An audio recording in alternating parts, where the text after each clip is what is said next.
Vote মিটতেই BJP কর্মীদের ওপর চড়াও দুষ্কৃতীরা। দুর্গাপুরের কোকোফেন থানা ঘেরাও বিজেপি কর্মীদের। আহত বিজেপি কর্মীকে পুলিশের সামনেই মারধরের অভিযোগ। এক পুলিশ কর্মীকে সাসপেন্ড ও তৃণমূল আশ্রিত দুষ্কৃতীদের গ্রেফতারের দাবিতে কোকোফেন থানার সামনে বসে পড়ে তুমুল বিক্ষোভ বিজেপি কর্মীদের। উত্তেজনা থানা চত্বরেই। আমরা আমাদের দুর্গাপুর পশ্চিম বিধানসভা ৩ নম্বর মণ্ডলে ৯০টা বুথ, সেই বুথে যেখানে যেখানে তৃণমূল কংগ্রেসের পক্ষ থেকে প্রভোকেশন করা হয়েছে, গণ্ডগোল করা হয়েছে, আমাদের লিডারশিপ মণ্ডল প্রেসিডেন্ট থেকে শুরু করে, জেলার নেতৃত্ব থেকে শুরু করে, মণ্ডলের কার্যকর্তা থেকে শুরু করে ওয়ার্ডের কার্যকর্তারা মাথা ঠান্ডা রেখে ইলেকশন পার করে, এবং তার সাক্ষী হচ্ছে ওসি কোকোভেন। ৪-৫টা ইনসিডেন্ট ঘটেছে এবং ওসি কোকোভেন কিন্তু প্রতিটা ইনসিডেন্টে ভালো পারফর্ম করেছেন, আমাদের প্রত্যেকটা জায়গায় গিয়ে রিকভার করেছেন।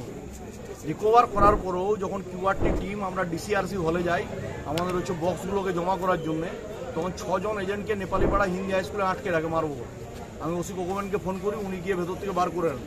বার করে আনার পর ওসি কোকোভেন যখন ওখান থেকে বেরিয়ে চলে আসেন, তারপরে অ্যাডভোকেট ফোর্স ওখানে যারা ছিল তারা থাকাকালীন আমাদের 3 জন লোক, দেবুদা বুথ সভাপতি, আমাদের রাজু চৌহান বুথ সভাপতি মানে বুথের এজেন্ট, তারা হচ্ছে পোলিং এজেন্ট ছিল, Abhishek Shaw polling agent, Raju Chauhan polling agent, দেবুদা পোলিং এজেন্ট, 3 জনাকে বিচ্ছিরিভাবে মানে দেবুদা একজন এজেন্ট পার্সন, তাকে যেভাবে মেরে কোমর পা ভেঙে দেওয়া হয়েছে। কারা মেরেছে? আর 2 জন মাল, একজন হচ্ছে লোহা চুরি করে এই কোকোভেন থানার আন্ডারে, তার নাম হচ্ছে খুরশিদ, আর তার এজেন্ট হচ্ছে নয়ন মালাকার। এই দুটো মাল জাল 15 দিন ধরে আমরা নাম বলেছি। তৃণমূল করে এরা?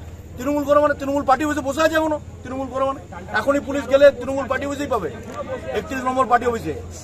পাল্টা আজকে যদি না হয়, পাল্টাটা কি করে দিতে হয় সেটা আমরা এখন দেবো। এটি বড়বাবুকে বলা হয়েছে। আমরা এখানে বিচার চাইতে আসিনি ওসির কাছে, আমরা এবারে পাল্টা করার জন্য এসেছি। উনি এবারে কি করছেন সেটা জানাবেন খালি আমাদের।